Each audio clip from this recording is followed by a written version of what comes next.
Shalom. యెషయా గ్రంథము 46వ అధ్యాయము 4వ వచనము.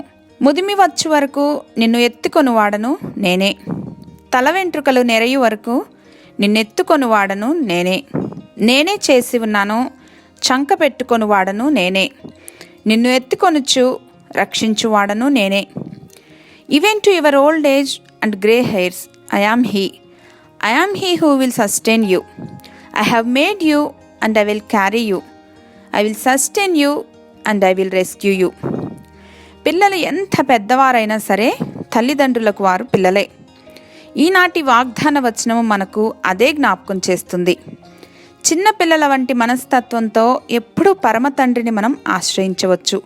ముసలివారైనప్పుడు కూడా మనం 9 సంవత్సరాల పిల్లలమా, 90 సంవత్సరాలు నిండినటువంటి వారమా, it doesn't matter. God is still our father. ఎత్తుకొనుచు సమస్త బాధల నుండి, ఇరుకు నుండి విశాలతకు నడిపిస్తానని అనాది కాలంలోనే వాగ్దానము చేశారు మన పరమ తండ్రి. ఈ లోకంలో అనుభవిస్తున్న శ్రమలను మన భుజాలపైన భారంగా మోయటానికి మనం సృష్టింపబడలేదు. God is our burden bearer. మన చింతను తనపై మోపమని జ్ఞాపకం చేస్తున్నారు. మన జీవితకాలమంతా కృపాక్షేమములు, సత్య సమాధానములు మన వెంట ఉంచి నడిపిస్తానన్న దేవుని మాటలు మన హృదయాంతరంగంలో ముద్రించుకుందాం. హల్లెలూయా. మహోన్నతుడు వగు మా పరమ తండ్రి, ఏ సమయానికైనా మీరు మాకు చాలును తండ్రి. మీ నిత్య ప్రేమానురాగాలకై యేసుక్రీస్తు వారి ఘనశ్రేష్ఠ నామంలో హృదయపూర్వకంగా వందనాలు సమర్పిస్తున్నాం మా ప్రియ పరలోకపు తండ్రి.